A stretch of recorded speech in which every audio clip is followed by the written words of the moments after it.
Ya estamos en el estudio con el doctor Diego García Borrellero, neurólogo español, especialista en trastornos del sueño, que visita nuestro país regularmente, me decía, y en esta oportunidad ha venido para poder compartir con sus colegas, ¿no?, sobre una nueva técnica que él está aplicando ya y que permite detectar el riesgo de accidente vascular encefálico en pacientes con apnea del sueño.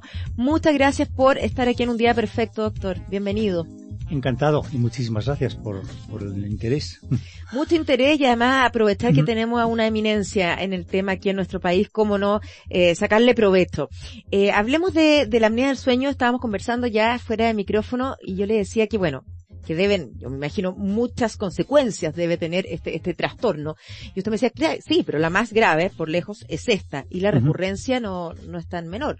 Para quienes tienen apnea. Absolutamente. El tener esta enfermedad, apnea del sueño, implica un riesgo de entre 3 y 4 veces superior al que tienen aquellos que no tienen apnea del sueño. Es decir, si comparamos una población con apnea del sueño con otra que no la tenga, el riesgo de que acaben teniendo un accidente cerebrovascular es 3-4 veces superior.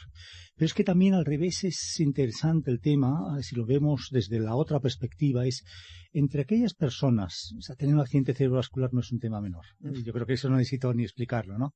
Pero entre aquellas personas que han sufrido un accidente cerebrovascular, si analizamos qué factores de riesgo tienen, vamos a encontrarnos con que en la mitad de las personas afectadas no tienen nunca un factor de riesgo. Ajá. O sea, no hay ninguna causa que nos permita predecir en la mitad de los pacientes que tienen un ictus o un accidente cerebrovascular que lo van a tener. Perfecto. Y esto ocurre además por un motivo, bueno, es uno de los motivos, y es que esta población no se les hacen estudios de sueño. Uh-huh. Es decir, es un factor que convendría controlar, que convendría tenerlo mejor estudiado, porque, padecer apnea del sueño es una enfermedad, yo la suelo llamar traidora habitualmente, en el sentido que es silenciosa, claro, y nos da un susto, y el día que nos da el susto nos lo dio. Pero no avisa. Da habitualmente pocos síntomas, muy pocos síntomas. ¿Con qué se suele confundir? Bueno, vamos a ver, los pacientes que tienen apnea del sueño son pacientes que ellos, por definición, mientras tienen las apneas mientras duermen, pero ellos no las notan. Ellos roncan mientras duermen, pero ellos no las notan. Como máximo, su pareja o las personas que les han visto dormir pueden decir roncas, pero roncar es un fenómeno relativamente normal. Claro. Y en principio no se le da mayor importancia. Las pausas de apnea, bueno, hay que estar vigilándolo mucho y muchas veces... O sea, es un ronquido especial. Es un ronquido más intenso que el habitual. Es un ronquido más intenso, pero incluso hay pacientes que no podríamos diferenciarlos de la población normal. Lo esencial, lo característico, es las paradas de respiración, las pausas de apnea. Y esto muchas veces no tenemos un observador. O sea, es un crimen en el que el principal testigo, está dormido. Claro. Que es uno mismo. Por la mañana tienen sensación de cansancio. Bueno, pues es un síntoma muy inespecífico. ¿Quién no está cansado por la mañana?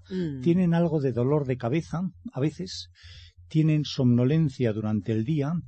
Por la noche se tiende a sudar mucho. Por la noche se tiende a hay algunos pacientes que tienen que ir al baño con cierta frecuencia, pero son síntomas todos ellos muy inespecíficos. Sí. Entonces, para saber que se tiene apnea del sueño, realmente la forma de demostrarlo requiere de un estudio de sueño. Hay factores de riesgo, hay factores que yo ya viendo a una persona puedo imaginarme si tiene apnea del sueño o no. ¿Cómo qué factores? Imaginármelo. Pero no que nada más que imaginármelo. Claro. Mientras no tenga la prueba no lo voy a saber. Son personas, habitualmente hasta los 60 años son más hombres que mujeres. Uh-huh. Son hombres obesos. Y sobre todo es una obesidad alrededor del cuello. El perímetro del cuello suele estar incrementado. El perímetro abdominal, cuanto más obesos, más riesgo de apnea del sueño. También hay otro factor que es el relacionado con factores obstructivos en la nariz, que son muy habituales, una desviación de tabique, unos cornetes hipertróficos, factores obstructivos en la faringe, en la garganta.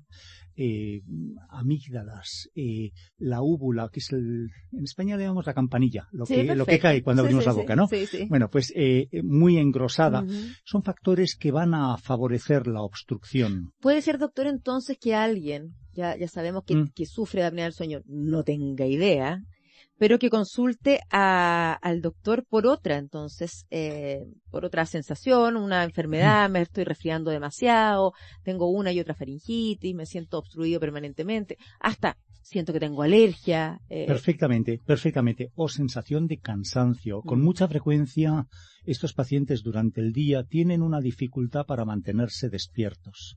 En situaciones sedentarias, es decir, cuando estamos trabajando con un teléfono en cada mano, tal, en plena acción, es difícil que nos dormamos. Pero cuando entramos en una situación sedentaria, típicamente al conducir, cuando estamos conduciendo en autopista, es monótono. No la conducción aquí por Santiago, donde estamos teniendo que con varios, cambiar de marcha avanzar 10 metros, parar. Sí. No, cuando estamos en una situación monótona, ahí solemos notarlo. Cuando estamos trabajando en el ordenador, viendo una película, vamos al cine, nos quedamos dormidos. Esto es un signo muy probablemente de apnea del sueño. Doctor, ¿y en qué consiste esta nueva técnica para detectar el riesgo mayor que tiene, que es de este accidente vascular encefálico? Vamos a ver, nosotros sabemos que desde hace algún tiempo que los pacientes que tienen apnea del sueño severa, esto se mide por el número de paradas por hora. Ya. Entonces, los pacientes que tienen habitualmente más de 30 paradas por hora tienen un riesgo de accidente cerebrovascular incrementado. La duda está sobre todo en los que tienen menos, que son el 60% de los pacientes de apnea del sueño. La gran masa de los pacientes de apnea del sueño no son severos, son moderados o leves. Y entonces la duda está en estos pacientes en concreto si tienen un riesgo cerebrovascular elevado o no. La técnica es una técnica no invasiva, es fácil, es barata, la estamos haciendo aquí ya en Chile, la acabamos de implementar. Está basada en algo tan simple como una ecografía. Ya. Para el público que Vamos sacándonos fotos. Es lo que hacemos para ver si es niño o niña. Ya. En el embarazo, Claro. Por ejemplo, eso mismo. Es un gel que aplicamos sobre la piel y una especie Vamos buscando la imagen. de conductor que aplicamos y vamos recibiendo una imagen que aparece sobre una pantalla. Entonces, lo que vamos a hacer es, sobre todo, medir el grosor de las paredes arteriales. Yeah. Vamos a hacerlo a dos niveles, cuello y cerebro.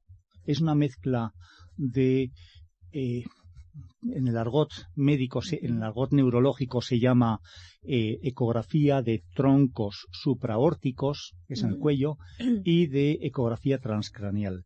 Lo que vamos a ver, y para que me entienda la gente, es lo siguiente: ¿en qué medida esas paredes están deterioradas?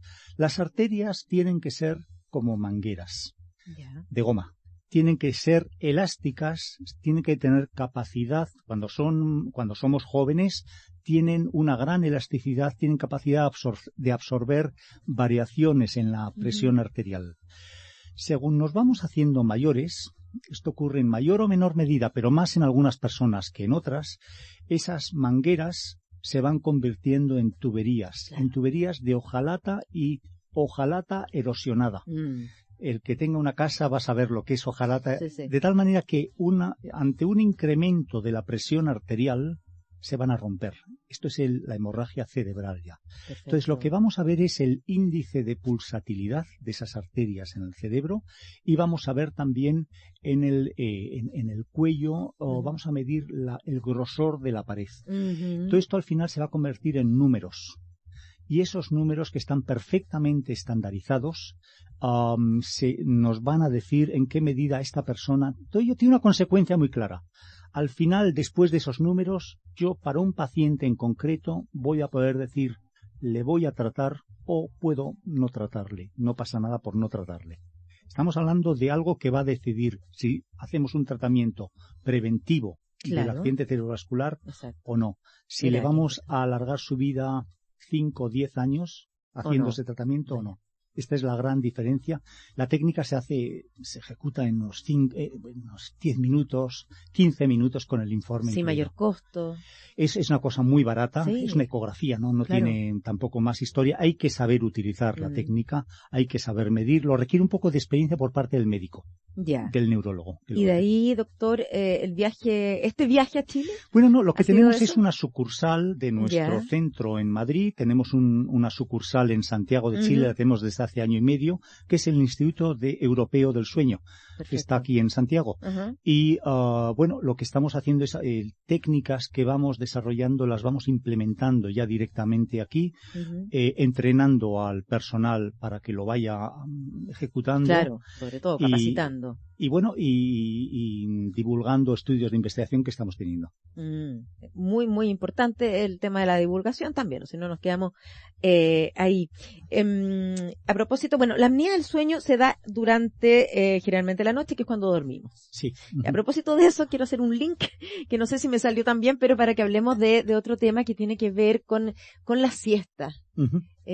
También yo creo que cabe dentro de lo que hoy día conocemos ya como un puede concepto más conocido. Puede preguntarme cualquier cosa relacionada con el sueño. Incluso comentarle que tengo sueño. Exactamente. Esto, el tema de la salud del sueño. Dentro de la salud del sueño, si dormimos mal en la noche por distintas razones, quizás tenemos apnea y no lo sabemos, esta enfermedad silenciosa, como ya nos quedó muy claro, pero queremos compensar ese mal sueño o falta de sueño en la noche en las llamadas siestas. En España son muy buenos para las siestas, se sabe. Es más un deseo que una realidad. Hoy en día. Pero bueno, sí. pero al parecer el sueño de la tarde o después del mediodía no viene a compensar la falta o el mal sueño que tuve en la noche. Sí, no lo compensa del todo. Vamos a ver, aquí lo que importa es la cantidad total de sueño en 24 horas. Lo que pasa es que a lo largo del ciclo de 24 horas, la propensidad del cerebro a dormir, el cerebro no está preparado para dormir en cualquier momento del día. Habitualmente no. Hay dos grandes periodos. Uno de unas 7-8 horas que coincide con la noche y otro mucho más leve y breve que ocurre 8 horas después de haberse levantado, que coincide con después de comer. Almuerzo, claro. Pero no es por haber comido, incluso en ausencia de no es porque bebamos. Esto además puede aumentar la somnolencia, sino que coincide unas 8 horas después. En la medida en que en ese periodo principal de sueño nosotros no durmamos lo suficiente, vamos a dejar un resto de necesidad a lo largo del resto del día. Y esto se va a manifestar sobre todo en ese periodo de después de comer. La siesta viene a ser una forma de compensar la ausencia de sueño en el periodo principal. El problema, para mí, lo suelo explicar muchas veces, no es tanto la siesta, la necesidad de la siesta, que es una necesidad fisiológica, es algo normal en el organismo, sino es la falta de número de horas suficientes durante el periodo principal de sueño. La cantidad. Y este es un mal de la civilización. Es un mal de la civilización el no dormir a lo largo de las 24 horas el tiempo suficiente tiene... Esto es bien conocido. ¿Quiere que se lo cuente un poco? ¿Qué problema tiene sobre la salud? Bueno, vamos a ver. Tiene consecuencias, por un lado, metabólicas, tiene consecuencias cardiovasculares y tiene consecuencias neurológicas. Nosotros no. Riesgo de alteraciones cognitivas. Bueno, también de estado de ánimo a cortísimo plazo, por supuesto que sí. A corto plazo. Eso es bien conocido. Pero sobre todo estoy hablando de riesgos a largo plazo, riesgos de neurotoxicidad, de degeneración cerebral. Parece que el riesgo de padecer algún tipo de demencias aumenta cuando dormimos menos. Vamos a ver, ¿y por qué todo esto? Existen experimentos que lo voy a decir muy brevemente. Si nosotros tomamos, esto se ha hecho, personas de 20 años sanas, 20, 25, 30 años, pero sanos perfectamente y medimos sus necesidades de sueño que van a situarse alrededor de las 8 horas. Bien, les vamos a dar un recorte en lo que les vamos a permitir dormir, un recorte de un 30-40%. Y les vamos a situar en 5 horas y media. Pero ahí les vamos a mantener durante 3 semanas. Wow. Gente completamente sana, la que mantenemos con 5 horas y media durante 3 semanas. Y luego lo que hacemos tras las 3 semanas es ver su estado de salud, medir algunas hormonas. Nos vamos a encontrar que hay una elevación de una hormona que se llama cortisol. El cortisol a largo plazo, o sea, esto es solamente con 3 semanas de privación parcial de sueño, de déficit de sueño. Sí. ¿Qué pasa si esto lo hacemos durante décadas, como lo hace una gran parte de la población? Bueno, pues nos va a hacer más, solemos decir, hipercortisolémicos. Claro. El cortisol a largo plazo es una hormona que puede resultar neurotóxica, mata neuronas. Y entonces se ha especulado con que ese riesgo que se ha visto de incremento de demencias en personas que duermen poco pueda estar influido por ello. 2. Se eleva a otra sustancia en sangre que son las catecolaminas, las hormonas del estrés. Pues son hormonas que directamente elevan la tensión arterial. Los convertimos en hipertensos. ¿Qué relación tiene esto con el riesgo cardiovascular y el cerebrovascular? Antes hablaba de mangueras que se convertían en tuberías. Bueno, pues estamos añadiendo riesgo a todo ello. Y 3, quizá hasta lo más importante de todo, lo más claro de todo lo que ocurre con la privación de sueño. Hacemos que nuestra insulina sea menos eficiente, por lo cual la glucosa, exactamente, convertimos a alguien normal, sano, en prediabético. Si además estos factores nunca actúan solos, siempre hay factores de riesgo, muchas veces tipo genético, alimenticio, etcétera. Claro. Todo ello hace que aparezcan 3 enfermedades propias de la civilización, como son las demencias, como es la hipertensión y como es la diabetes. Muy interesante. La próxima vez que venga a Chile podríamos hablar también de cuando se duerme mucho. Este es el mayor problema. Mira, vamos a hablar de eso. Muchas gracias, doctor Diego García Borrellero, neurólogo español, especialista en trastornos del sueño.